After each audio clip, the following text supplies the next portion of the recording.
On the way over to their house, on the other side of the orchard, Mama told me Martin's daddy had been killed in the coal mine explosion over in West Virginia. I wasn't to ask about it or why they'd moved to Mountain City.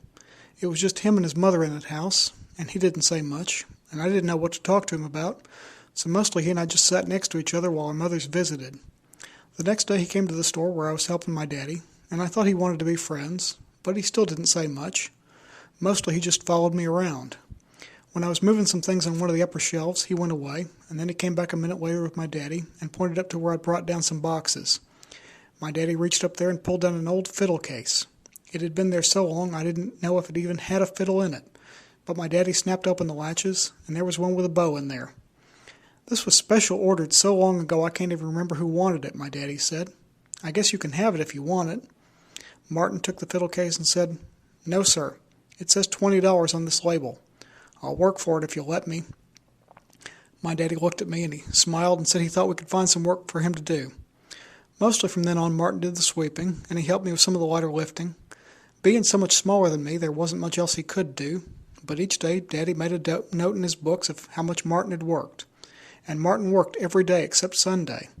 Me, I still took some days off when I had too much homework, or just to cut up with my other friends. We ran around in the woods and shot each other with BB guns, or we went into our mother's kitchens when they were out and fried up snails and boiled grasshoppers and dared each other to eat 'em. When summer came, there was enough to do that Martin and I both worked every day in the store. That first day of summer, Daddy made him take the fiddle, just to try it out, he said, not to take home until he'd done paying for it. Martin put it up to his shoulder and took the bow and played it like he'd done it every day of his life. And every day after that, when we took a break for lunch, he picked up the fiddle and played until the break was over, and then he'd put it back. One morning about a month into summer, Daddy met Martin at the door, handed him the fiddle, and said, "Well, you've paid for it." Martin took it and asked if he could keep working, since he and his mother needed the money. Daddy said that was okay, and Martin stayed on. One day it was rainy, and Martin and I sat out on the back porch. I ate my lunch and flipped through an old National Geographic while he played the fiddle. Martin could play anything. I'd turn on the radio in the mornings, and we'd hear some new song, and at lunch he'd play it on the fiddle. I never said so, but I liked listening to him play better than anything I heard on the radio. This one day, though, I got this funny idea. Somewhere I'd read something about men in India who could charm snakes with music. Daddy'd killed a big rattlesnake under the front porch just a few days before, so I said, "Hey, Martin, why don't you take that fiddle and see if you can charm some rattlesnakes with it?" He put his fiddle down and just looked out at the rain and said, "Okay, I'll do that."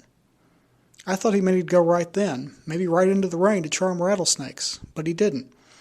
We finished our shift at the store, and Martin looked like he was going home. Then, that night, I woke up in the middle of the night, and I could hear fiddle music up on the mountain. What he was playing, I don't know. It didn't sound like anything I'd ever heard before, just long, slow draws of the bow, with the notes sort of overlapping. I lay there in bed and listened to it cutting through the katydids, until I fell asleep again. The next day Martin came to the store like always, and I thought about asking him about it, but he was so quiet I was afraid to ever talk to him about anything. It was like he was too serious to speak to. Once in a while I'd ask him something and all he'd ever say was, "Yes," or "No."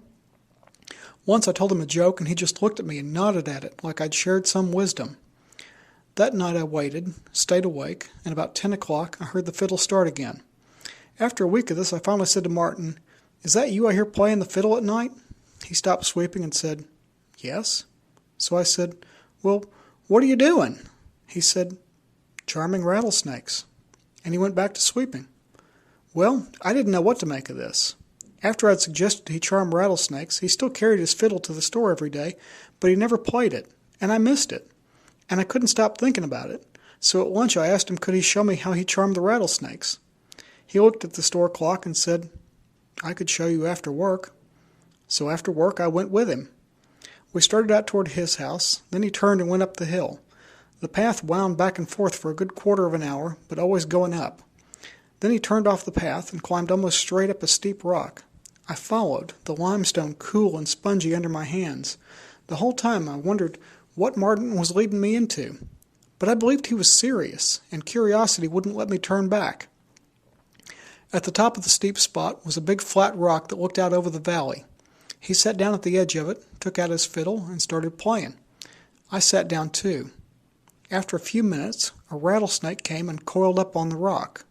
Then another. Then two more slid right past me. Finally there was 9 on the rock, all coiled up. I thought they must be asleep, so I shifted a little, but as soon as I did, they all raised their heads and rattled, so I stayed still except for sweating. Martin played a little bit, then stopped, and just as slow as they'd come, the rattlesnakes uncoiled and went back into the woods. I didn't say anything to him, just stepped carefully back to the path and went back to the store. After that at night, I'd keep my window open and listen to him play until I fell asleep, never doubting that he was charming rattlesnakes, and probably more than I'd seen that day. Then, one night, I woke up about 1 o'clock and didn't hear anything. I didn't know if he played that late or not, but I lay there and wondered. The next day he didn't show up at the store. My daddy and I both wondered about that, and I said I'd go to his house and see if I could find him. Nobody answered there. I was afraid, but I went up the path, up to that big flat rock, and I found him out. There were no rattlesnakes around, but his body was swelled and his skin had turned blotchy yellow and purple, like he'd been bruised all over. His hand was still stretched out to pick up the bow he'd dropped. I could see bite marks all over his hand and wrist. My daddy and some of the other men brought him down. I couldn't look at him as they carried him by, but I felt like he was looking at me. We all went to the funeral. I was afraid they'd ask me to speak, but I didn't know what I could say. I still kept my window open every night after that until it got too cool, but I didn't hear any music. I didn't expect to. Then, the next summer, I heard it. It was low at first, but it got louder. Those long, slow strokes, sort of overlapping. I knew it must be Martin, back to charm those rattlesnakes again. He played all night, almost until dawn when the birds wake up and start to talk. He played like he owed those rattlesnakes something, but I don't know what.